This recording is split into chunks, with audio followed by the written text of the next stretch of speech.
Capítulo 7. Uma civilização material. De tudo o que se disse, parece-nos resultar claramente que os orientais têm plena razão quando censuram à civilização ocidental moderna o facto de ser apenas uma civilização material. Foi realmente nesse sentido que ela se desenvolveu exclusivamente, e qualquer que seja o ponto de vista, encontramos-nos sempre em presença das consequências mais ou menos diretas dessa materialização. Todavia, devemos ainda completar o que dissemos a este respeito e, primeiro que tudo, explicar-nos acerca dos diferentes sentidos nos quais pode ser entendida uma palavra como materialismo. Porque se a empregarmos para caracterizar o mundo moderno, alguns que não se julgam de modo nenhum materialistas, sempre tendo a pretensão de ser muito modernos, não deixarão de protestar e de se persuadir que se trata de uma verdadeira calúnia. Um esclarecimento se impõe para afastar, desde já, todos os equívocos que se poderiam produzir a este respeito. É bastante significativo que a própria palavra materialismo date apenas do século XVIII. Foi inventada pelo filósofo Berkeley, que se serviu dela para designar toda a teoria que admite a existência real da matéria. Quase não existe necessidade de dizer que não é disso que se trata aqui, em que essa existência não está de nenhum modo em causa. Um pouco mais tarde, a mesma palavra tomou um sentido mais restrito, aquele que conservou desde então. Caracterizou uma concepção segundo a qual nada mais existe senão a matéria e o que dela procede. E acaso para notar a novidade de uma tal concepção, o facto de que ela é essencialmente um produto do espírito moderno. Portanto, que ela corresponde, pelo menos, a uma parte das tendências que são próprias desta. Mas é sobretudo uma outra acessão, muito mais larga e todavia muito clara, que entendemos aqui falar de materialismo. O que esta palavra representa, então, é todo um estado de espírito, do qual a concepção que acabamos de definir não é senão uma manifestação, entre muitas outras, o que é em si mesmo independente de toda a teoria filosófica. Este estado de espírito é aquele que consiste em dar mais ou menos conscientemente a preponderância às coisas de ordem material e às preocupações que se lhe referem, quer estas preocupações mantenham ainda uma certa aparência especulativa, quer sejam puramente práticas. E não se pode contestar seriamente que seja essa a mentalidade da imensa maioria dos nossos contemporâneos. Toda a ciência profana que se desenvolveu no decurso dos últimos séculos é apenas o estado do mundo sensível, encerrou-se aí exclusivamente, e os seus métodos só são aplicáveis a esse domínio. Ora, esses métodos são proclamados científicos com exclusão de qualquer outro, o que é o mesmo que negar toda a ciência que não se relaciona com as coisas materiais. Entre aqueles que pensam assim, e mesmo entre aqueles a que se consagram especialmente às ciências em causa, há todavia muitos que se recusariam a declarar-se materialistas e a aderir à teoria filosófica que tem esse nome. Há mesmo alguns que fazem imediatamente uma profissão de fé religiosa, de cuja sinceridade não há dúvida. Mas a sua atitude científica não difere sensivelmente da dos materialistas confessos. Muitas vezes se discutiu, do ponto de vista religioso, a questão de saber se a ciência moderna devia ser denunciada como ateia ou materialista. E, a maior parte das vezes, essa questão foi mal posta. É bem certo que essa ciência não faz expressamente profissão de ateísmo ou de materialismo, que se limita a ignorar intencionalmente certas coisas sem se pronunciar a seu respeito por uma negação formal, como fazem estes ou aqueles filósofos. Então, no que lhe diz respeito, não se pode falar senão de um materialismo de facto, o que nós chamaríamos de bom grado, um materialismo prático. Mas o mal não é talvez, senão, ainda mais grave, porque é mais profundo e mais extenso. Uma atitude filosófica pode ser qualquer coisa de muito superficial, mesmo entre os filósofos profissionais. Mas ainda há espíritos que recuariam diante da negação, mas que se acomodam com uma completa indiferença. E esta é o que há de mais temível, porque para negar uma coisa é necessário ainda pensar nela, por pouco que seja, enquanto neste caso chega-se ao ponto de não se pensar nela de modo nenhum. Quando se vê uma ciência exclusivamente material apresentar-se como a única ciência possível, quando os homens se habituaram a admitir como verdade indiscutível que não pode haver conhecimento válido fora desta, quando toda a educação que lhes é dada tende a inculcar-lhes a superstição dessa ciência, o que é propriamente o cientismo, como é que estes homens poderiam não ser praticamente materialistas? Ou seja, não ter em todas as suas preocupações viradas para o lado da matéria. Para os modernos, nada parece existir fora do que se pode ver e tocar. Ou pelo menos, quando se admitem teoricamente que pode existir qualquer outra coisa, apressam-se a declará-la não apenas desconhecida, mas também incognoscível, o que os dispensa de se ocuparem dela. Todavia, se há quem tente fazer alguma coisa de um outro mundo, como para isso, não faz apelo senão à imaginação, representa a segundo modelo do mundo terrestre e transporta para aí todas as condições de existência que são próprias deste, incluindo o espaço e o tempo, até mesmo uma espécie de corporeidade. Mostramos noutro livro, entre as concepções espíritas, exemplos particularmente chocantes deste género de representações grosseiramente materializadas. Mas, se esse caso é extremo, em que esse caráter é exagerado até à caricatura, seria um erro acreditar que o espiritismo e as seitas que lhe são mais ou menos aparentadas têm o monopólio deste género de coisas. De resto, de um modo mais geral, a intervenção da imaginação nos domínios em que ela nada pode dar e que deveriam normalmente ser-lhe interditos, é um facto que mostra muito nitidamente a incapacidade dos ocidentais modernos de se elevarem acima do sensível. Muitos não sabem estabelecer qualquer diferença entre conceber e imaginar, e certos filósofos como Kant vão até ao ponto de declarar inconcebível ou impensável tudo o que não é suscetível de representação. Também tudo o que se chama espiritualismo ou idealismo não é, na maior parte das vezes, senão uma espécie de materialismo transposto. E isso não é verdadeiro somente para o que designamos pelo nome de neo-espiritualismo, mas também para o próprio espiritualismo filosófico, que se considera, no entanto, como o oposto do materialismo.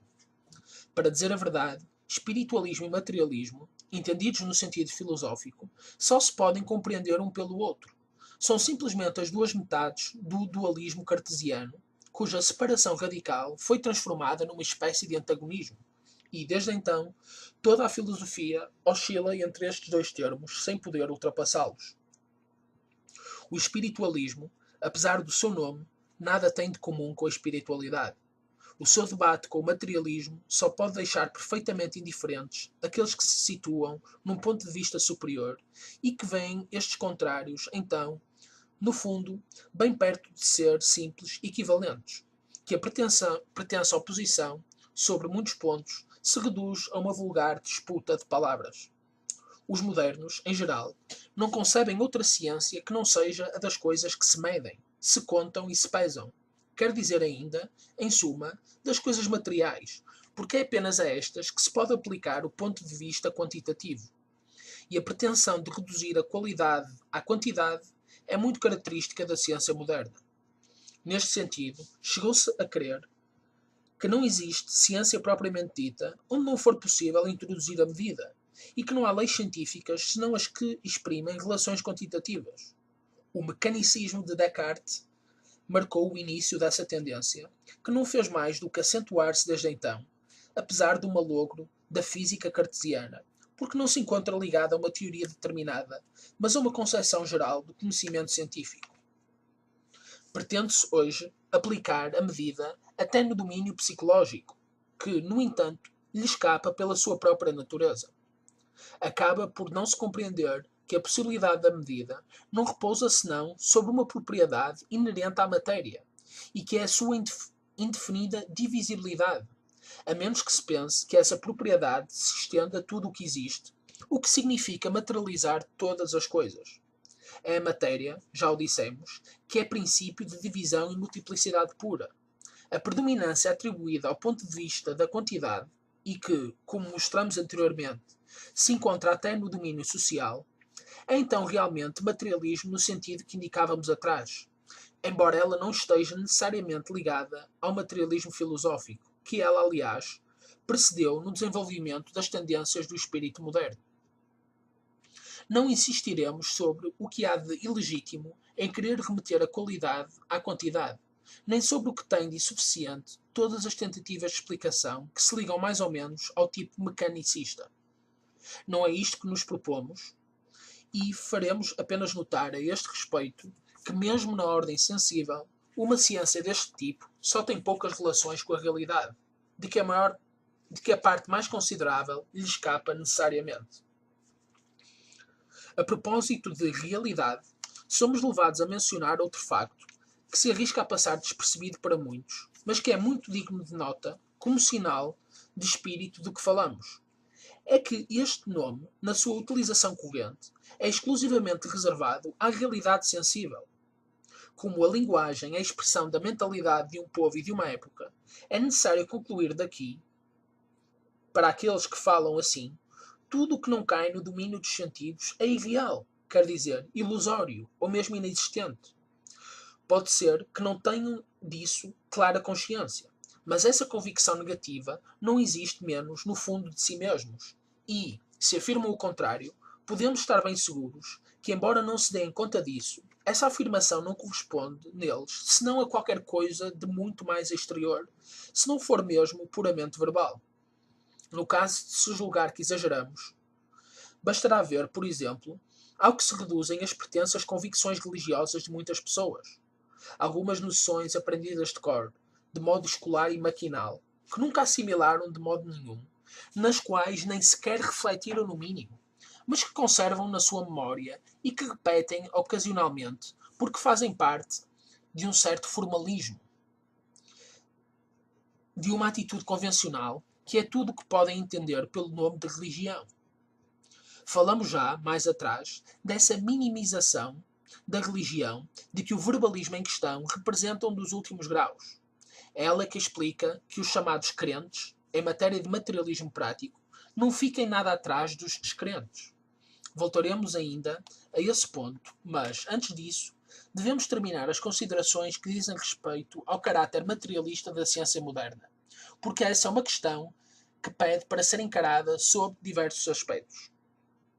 Devemos ainda lembrar, embora já o tenhamos indicado, que as ciências modernas não possuem um caráter de conhecimento desinteressado e que, mesmo para aqueles que creem no seu valor especulativo, esta é apenas uma máscara sob a qual se escondem preocupações exclusivamente práticas, mas que permite manter a ilusão de uma falsa intelectualidade. O próprio Descartes, ao constituir a sua física, pensava sobretudo em tirar dela uma mecânica, uma medicina e uma moral. E com a difusão do empirismo anglo-saxónico foi ainda outra coisa. De resto, o que faz o prestígio da ciência aos olhos do grande público são quase unicamente os resultados práticos que ela permite realizar, porque ainda aí se trata de coisas que se podem ver e tocar. Dizíamos que o pragmatismo representa a conclusão de toda a filosofia moderna e o seu último grau de abaixamento. Mas há também, e desde há muito tempo, fora da filosofia, um pragmatismo difuso e não sistematizado, que é para o outro o que o materialismo prático é para o materialismo teórico, e que se confunde com o que vulgarmente se chama bom senso. Este utilitarismo quase instintivo é, aliás, inseparável da tendência materialista. O bom senso consiste em não ultrapassar o horizonte terrestre, assim como em não se ocupar de tudo o que não tem interesse prático imediato. É para ele, sobretudo, que só o mundo sensível é real e que não há conhecimento que não venha dos sentidos.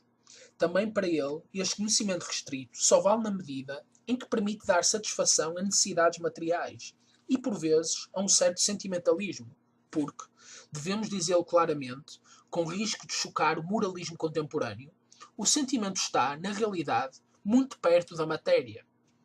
Em tudo isso, não resta nenhum lugar para a inteligência, senão enquanto ela consente em sujeitar-se à realização de fins práticos, a não ser mais do que simples instrumento submetido às exigências da parte inferior e corporal do indivíduo humano, ou, segundo uma singular expressão de Bergson, uma ferramenta de fazer ferramentas. O que faz o pragmatismo, sob todas as suas formas, é a indiferença total em relação à verdade. Nestas condições, a indústria não é apenas uma aplicação da ciência, aplicação de que esta deveria em si mesma ser totalmente independente. Ela torna-se como que a razão de ser e a justificação, de modo que, ainda aqui, as relações normais se encontram confundidas. O mundo moderno aplicou todas as suas forças, mesmo quando pretendeu fazer ciência à sua maneira, na realidade apenas ao desenvolvimento da indústria e do maquinismo. E querendo, assim, dominar a matéria e domá-la para seu uso, os homens não conseguiram mais do que fazer-se seus escravos, como dizíamos no começo. Não somente limitaram as suas ambições pessoais, se é ainda permitido utilizar este termo em semelhante caso, a inventar e a construir máquinas, mas acabaram também por se tornar eles próprios verdadeiras máquinas.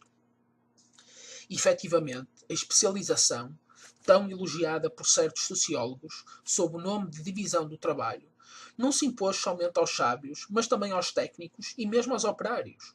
E, para estes últimos, todo o trabalho inteligente é por isso mesmo tornado impossível. Bem diferente dos artesãos de outrora, não são mais do que os servidores das máquinas. Fazem, por assim dizer, corpo com elas.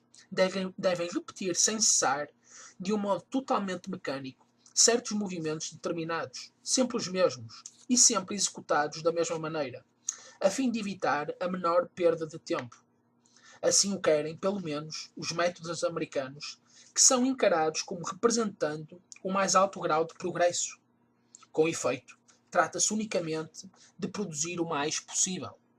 A qualidade pouco os preocupa, só a quantidade interessa.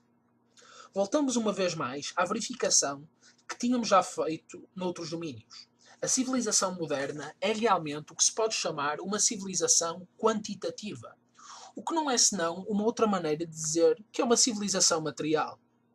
Se alguém se quiser convencer ainda mais desta verdade, basta ver o papel intenso que hoje desempenham, na existência dos povos, como na dos indivíduos, os elementos de ordem económica. Indústria, comércio, finanças, parece que só isso conta, o que está de acordo com o facto, já assinalado, de que a única distinção social que subsistiu é que se baseia na riqueza material. Parece que o poder financeiro domina toda a política, que a concorrência comercial exerce uma influência preponderante nas relações entre os povos. Talvez isso não passe de uma aparência e essas coisas sejam não tanto verdadeiras causas como simples meios de ação. Mas a escolha de tais meios indica bem o caráter da época à qual eles convêm. Aliás, os nossos contemporâneos estão persuadidos de que as circunstâncias económicas são quase os únicos fatores dos acontecimentos históricos. Imaginam mesmo que foi sempre assim. Neste sentido, foi-se ao ponto de inventar uma teoria que pretende tudo explicar exclusivamente desse modo, e que recebeu a denominação significativa de materialismo histórico. Pode-se ver aí, ainda, o efeito de uma dessas sugestões às quais fazíamos alusão mais atrás. Sugestões que atuam tanto melhor quanto mais correspondem às tendências da mentalidade geral. E o efeito dessa sugestão é o de que tudo é que os meios económicos acabam por determinar realmente quase tudo o que se produz no domínio social.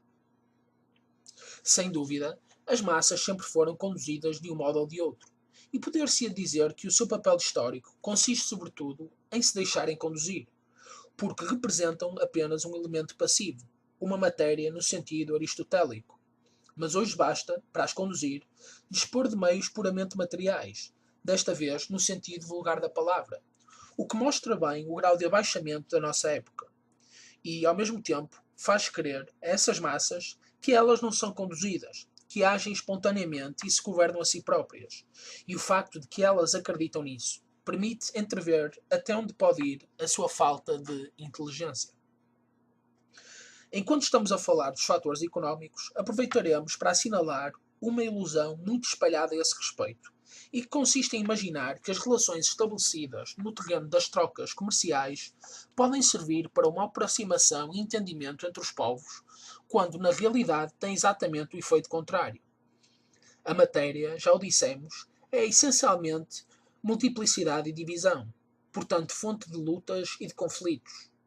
Assim, quer se trate dos povos ou dos indivíduos, o domínio económico não é e não pode ser, senão, o das rivalidades de interesses.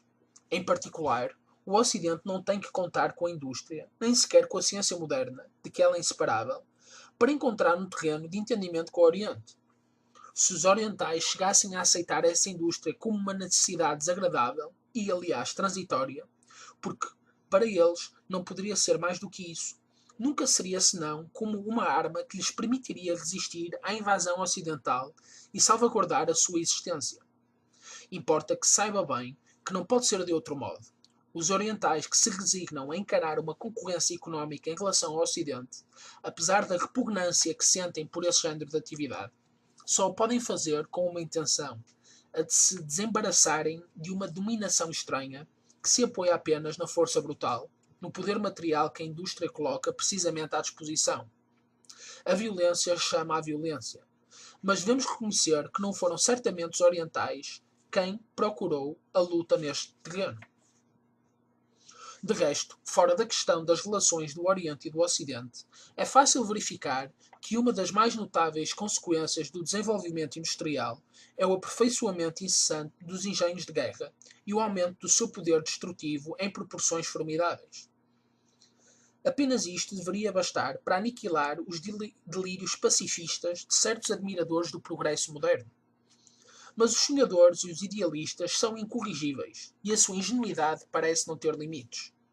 O humanitarismo, que está tanto em moda, não merece seguramente ser levado a sério. Mas é estranho que se fale tanto do final das guerras, numa época em que elas fazem mais estragos do que nunca fizeram, não somente devido à multiplicação dos meios de destruição, mas também porque, em lugar de se desenrolarem entre exércitos pouco numerosos e compostos unicamente de soldados de profissão, lançam todos os indivíduos uns com os outros, indistintamente, incluindo os menos qualificados para desempenhar semelhante função. É esse, ainda, um exemplo espantoso da confusão moderna. E é verdadeiramente prodigioso, para quem quiser refletir nesse facto, que se tenha chegado a considerar como muito natural um levantamento em massa ou uma mobilização geral, que a ideia de uma nação em armas se tenha podido impor a todos os espíritos, com poucas exceções. Podemos também ver aí um efeito da crença apenas na força do número. É conforme ao caráter quantitativo da civilização moderna pôr em movimento enormes massas de combatentes. E ao mesmo tempo, o igualitarismo encontra aí a sua conta, assim como instituições como as do ensino obrigatório e do sufrágio universal. Acrescentemos ainda que estas guerras generalizadas não foram tornadas possíveis senão por um outro fenómeno especificamente moderno, que é o da constituição das nacionalidades, consequência da destruição do regime feudal, por um lado, e por outro lado, da ruptura simultânea da unidade superior da cristandade da Idade Média. E sem nos demorarmos em considerações que nos levariam muito longe, notemos igualmente, como circunstância agravante, o desconhecimento de uma autoridade espiritual, podendo somente ela exercer normalmente uma arbitragem eficaz, porque se encontra, pela sua própria natureza, acima de todos os conflitos de ordem política. A negação da autoridade espiritual é ainda materialismo prático. E aqueles mesmos que pretendem reconhecer tal autoridade em princípio, negam-lhe de facto toda a influência real e todo o poder de intervir no domínio social, exatamente do mesmo modo que estabelecem uma divisão estanque entre a religião e as preocupações vulgares da sua existência. Quer se trate da vida pública ou da vida privada, é realmente o mesmo estado de espírito que se afirma nos dois casos. Admitindo que o desenvolvimento material tem algumas vantagens, aliás, num ponto de vista muito relativo, pode-se, quando se encaram consequências como as que acabamos de assinalar, perguntar se estas vantagens não são muito ultrapassadas pelos inconvenientes. Nem sequer falamos de tudo o que foi sacrificado a este desenvolvimento exclusivo, e que valia incomparavelmente mais. Não falamos dos conhecimentos superiores esquecidos, da intelectualidade destruída, da espiritualidade desaparecida.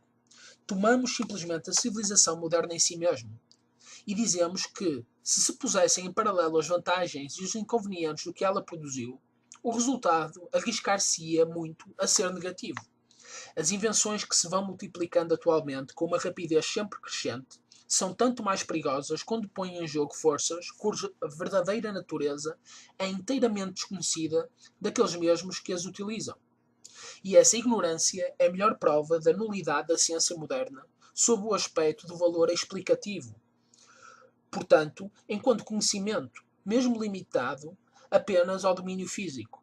Ao mesmo tempo, o facto de que as aplicações práticas não são de nenhum modo impedidas por esse motivo, mostra que essa ciência está apenas orientada num sentido, que é a indústria que constitui o único fim real de todas as suas pesquisas. Como o perigo das invenções, mesmo das que não são expressamente destinadas a desempenhar um papel funesto para a humanidade, e que não causam por isso menos catástrofes, sem falar das perturbações insuspeitadas que provocam no ambiente terrestre. Como esse perigo, dizíamos, não deixará sem dúvida de aumentar ainda mais em proporções difíceis de determinar. É permitido pensar, sem ser demasiado inverosível, tal como indicávamos já anteriormente, que é talvez por aí que o mundo moderno chegará a destruir-se a si próprio, se for incapaz de se deter nesse caminho enquanto é ainda tempo. Mas não basta fazer, no que diz respeito às invenções modernas, as reservas que se impõem em virtude do seu lado mais perigoso. Devemos ir ainda mais longe. Os pretensos benefícios de que se convencionou chamar progresso e o que se poderia efetivamente consentir em designar assim, se tivesse o cuidado de especificar que se trata apenas de um progresso exclusivamente material, e esses benefícios tão elogiados não serão em grande parte ilusórios? Os homens da nossa época pretendem com eles aumentar o seu bem-estar. Pela nossa parte, pensamos que o objetivo que assim propõe, mesmo se fosse realmente alcançado, não merece que se lhe consagrem tantos esforços. Mas, além disso, parece-nos muito contestável que seja alcançado. Primeiro, precisávamos ter em conta o facto de que nem todos os homens têm os mesmos gostos nem as mesmas necessidades, que ainda há alguns, apesar de tudo, que quereriam escapar à agitação moderna, à loucura da velocidade, e que não o podem fazer. Haverá quem o sustentar que para eles será um benefício impor-lhes o que é mais contrário à sua natureza? Dir-se-á que esses homens são atualmente pouco numerosos, e por esse facto julgar-se-á autorizado a tê-los por quantidade desprezível. Aí, como no campo político, a maioria arroga-se o direito de esmagar as maiorias que, aos seus olhos, cometem evidentemente o erro de existir, visto que essa existência vai contra a mania igualitária da uniformidade. Mas se se considera o conjunto da humanidade, em vez de se limitar ao mundo ocidental, a questão muda de aspecto. A maioria de há pouco não se irá tornar uma minoria? Assim, não é o mesmo argumento que se faz valer neste caso, e por estranha contradição, é em nome da sua superioridade que estes igualitários querem impor a sua civilização ao resto do mundo e que vão levar a perturbação a povos que nada lhes pediram. E como essa superioridade só existe do ponto de vista material, é natural que ela se imponha pelos meios mais brutais. Mas que não haja, aliás, equívocos nesse ponto. Se o grande público admite de boa fé estes pretextos de civilização, há certamente alguns para quem isso é simplesmente uma hipocrisia moralista, uma máscara do espírito de conquista e dos interesses económicos. Mas que singular época é esta em que tantos homens se deixam convencer que se faz a felicidade de um povo submetendo-o, retirando-lhe o que ele tem de mais precioso, ou seja, a sua própria civilização, obrigando-o a adotar costumes e instituições que são feitas para outra raça, e constrangendo-o aos trabalhos mais penosos para lhe fazer adquirir coisas que lhes são perfeitamente inúteis. Porque é assim. O Ocidente moderno não pode tolerar que haja homens que prefiram trabalhar menos e contentar-se com pouco para viver. Como só a quantidade conta, e como o que não cai sob o domínio dos sentidos é, aliás, tido como inexistente, admite-se que aquele que se não agita e que não produz materialmente só pode ser um preguiçoso. Sem mesmo falar a este respeito das apreciações feitas correntemente acerca dos povos orientais, basta ver como são julgadas as ordens contemplativas, e isso mesmo nos meios chamados religiosos. Num tal mundo, não existe qualquer lugar para a inteligência, nem para tudo o que é puramente interior, porque se trata de coisas que não se veem nem se tocam, que se não contam nem se pensam. Não há lugar senão para a ação exterior, sob todas as suas formas, incluindo as mais desprovidas de qualquer significação. Assim, não nos devemos espantar que a mania anglo-saxónica do desporto ganhe cada vez mais terreno. O ideal deste mundo é o animal humano, que desenvolveu ao máximo a sua força muscular. Os seus heróis são os atletas, mesmo que sejam brutos. São esses que suscitam o entusiasmo popular. É pelas suas proezas que as multidões se apaixonam. O mundo onde se podem ver tais coisas caiu realmente muito baixo e parece muito perto do seu fim. Todavia, coloquemo-nos por instantes no ponto de vista daqueles que situam o seu ideal no bem-estar material e que a esse título se congratulam com todas as melhorias trazidas à existência pelo progresso moderno. Estarão eles bem seguros de não serem enganados? Será verdade que os homens são hoje mais felizes do que outrora, porque dispõem de meios de comunicação mais rápidos ou outras coisas desse género? Porque têm uma vida agitada e mais complicada? Parece-nos que é exatamente o contrário. O desequilíbrio não pode ser a condição de uma verdadeira felicidade. Aliás, quanto mais um homem tem necessidades, mais se arrisca a faltar-lhe qualquer coisa e, por consequência, a ser infeliz. A civilização moderna visa multiplicar as necessidades artificiais e, como dizíamos já mais atrás, ela criará sempre mais necessidades do que aquelas que poderá satisfazer, porque, uma vez que se entrou nesse caminho, é muito difícil parar e não existe mesmo qualquer razão para se deter num ponto determinado. Os homens não poderiam sentir qualquer sofrimento por serem privados de coisas que não existissem e nas quais nem sequer nunca tivessem pensado. Agora, pelo contrário, sofrem forçosamente se essas coisas lhes faltarem, visto que se habituaram a olhá-las como necessárias e que, de facto, elas se lhes tornaram verdadeiramente necessárias. Assim, esforçam-se por todos os meios para adquirir o que lhes pode dar todas as satisfações materiais, as únicas que são capazes de apreciar. Trata-se apenas de ganhar dinheiro, porque é isso que permite obter as coisas, e quanto mais se tem, mais se quer ainda, porque se descobrem sempre novas necessidades. E essa paixão torna-se o único objetivo de toda a vida.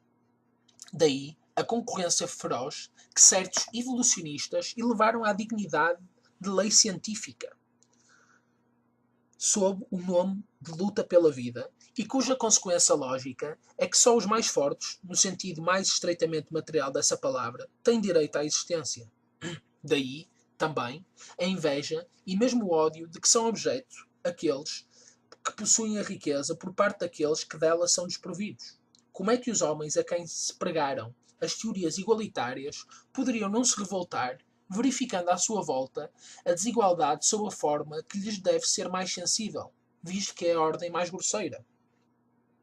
Se a civilização moderna um dia se desmoronasse, empurrada pelos apetites desordenados que fez nascer nas massas, seria preciso estar muito cego para não ver nesse facto o justo castigo do seu vício fundamental, ou, para falar sem nenhuma fraseologia moral, o ricochete da sua própria ação no domínio em que se exerceu. Diz no Evangelho: aquele que se serve da espada morrerá pela espada.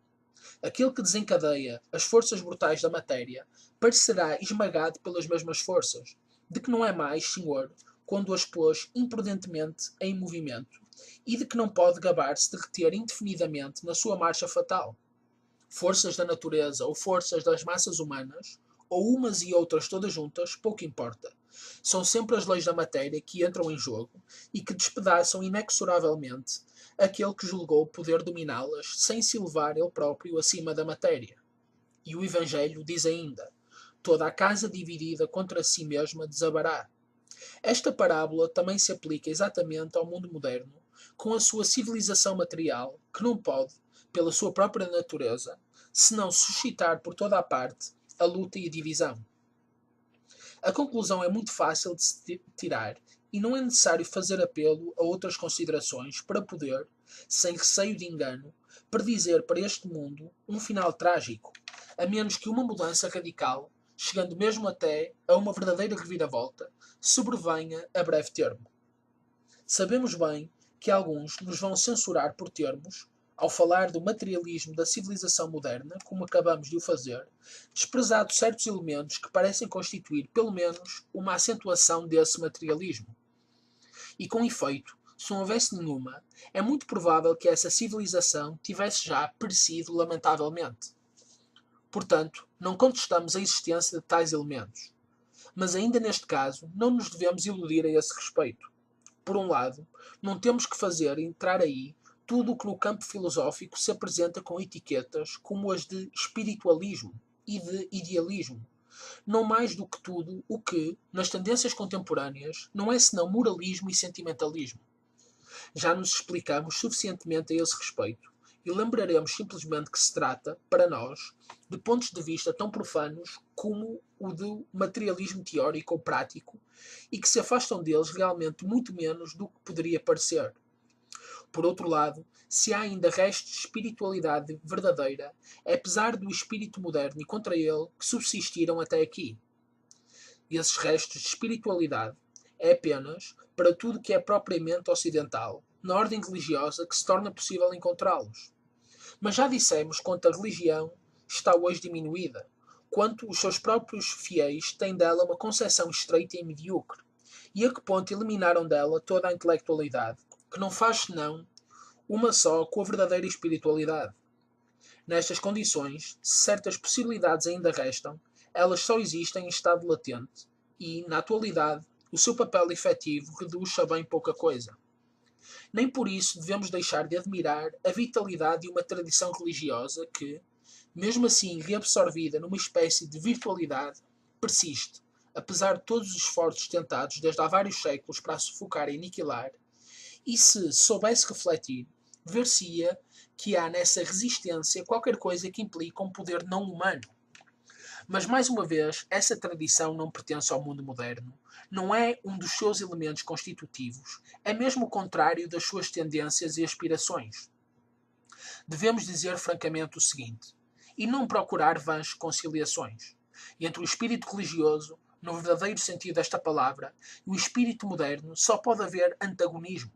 Qualquer compromisso enfraqueceria o primeiro e beneficiaria o segundo, cuja hostilidade não seria, por esse facto, desarmada, porque só pode querer a destruição completa de tudo o que na humanidade reflete uma realidade superior a ela.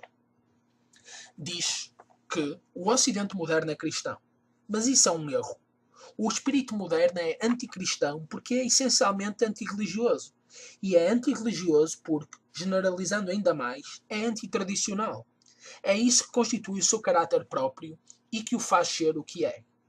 Certamente, qualquer coisa do cristianismo passou para a civilização anticristã da nossa época, cujos representantes mais avançados, como eles dizem na sua linguagem especial, não podem fazer de conta que não tenham sofrido e que sofram ainda, involuntariamente e talvez inconscientemente, uma certa influência cristã, pelo menos indireta.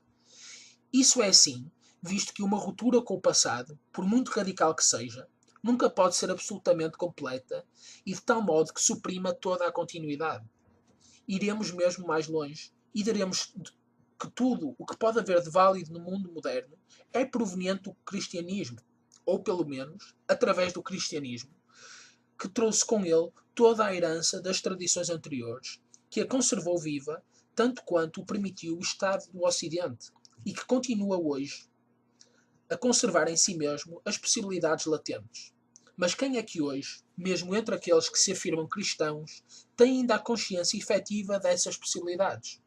Onde estão, mesmo no catolicismo, os homens que conhecem o sentido profundo da doutrina que professam exteriormente, que não se contentam em crer de uma maneira mais ou menos superficial e mais pelo sentimento do que pela inteligência, mas que sabem realmente a verdade da tradição religiosa que consideram como sua? Queríamos ter provas de que existem, pelo menos, alguns, porque isso seria para o Ocidente a maior e talvez a única esperança de salvação.